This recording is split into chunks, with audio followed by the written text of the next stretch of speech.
คนว่าเจ้าบ่สนใจแล้วก็แล้วเนาะถ้าบ่สนใจเรื่องนี้ก็จะบ่เกิดขึ้นเลยเนาะจะบ่หายแฮงปานนี้ถ้าว่าบ่ได้สนใจเรื่องนี้แต่ที่แรกเรื่องนี้มันจะบ่บานปลายแบบนี้เนาะแต่เรื่องนี้มันมาฮอดจุดนี้แล้วก็คือถ้าบ่เอาหลักฐานตัวจริงมาเคลียร์กันให้จบน้องก็จะมีบุญทินติดโตจนฮอดเส้นลูกเส้นหลานสังคมก็จะเบิ่งน้องว่าเป็นคนขี้โกงอนาคตต่อหน้าน้องอาจจะรวยด้วยความสุจริตของตัวเองด้วยความสามารถของตัวเองก็ตามแต่เนาะแต่ก็ยังสิมีกลุ่มคนหนึ่งที่ว่ามาแซะน้องว่าน้องรวยด้วยความขี้โกงนู่นนี่นั่นเนาะแต่ว่าถ้าน้องออกมาเคลียร์เรื่องนี้ให้มันจบด้วยหลักฐานตัวจริงเอาสเตตเมนต์มาโชว์ในส่วนที่ว่าเปิดรับบริจาค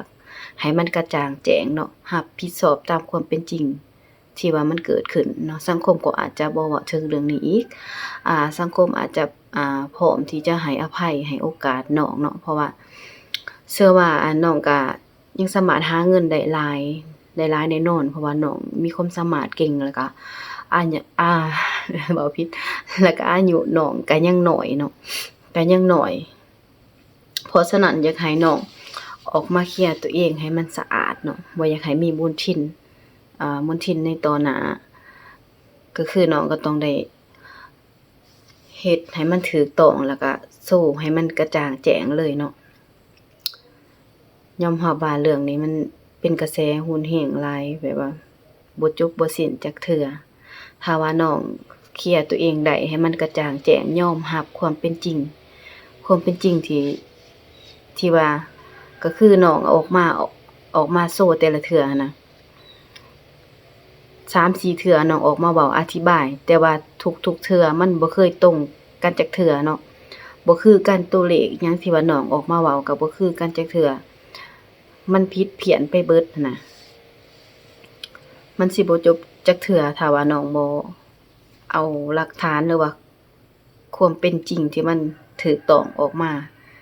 ให้สังคมได้รับรู้เพื่อเคลียร์มลทินตัวเองเนาะเพื่อบ่ให้มีมลทินในต่อไปคือก็ต้องบอกว่าเฮาก็บ่ได้เข้าข้างฝ่ายใดเนาะเฮาก็ยังชื่นชมคือเฮาก็เป็นคนหนึ่งที่ว่าติดตามเรื่องนี้แต่เริ่มคนติดตามมาจนฮอดปัจจุบันนี้เฮาก็ติดตามมาโดยตลอดหั้นน่ะ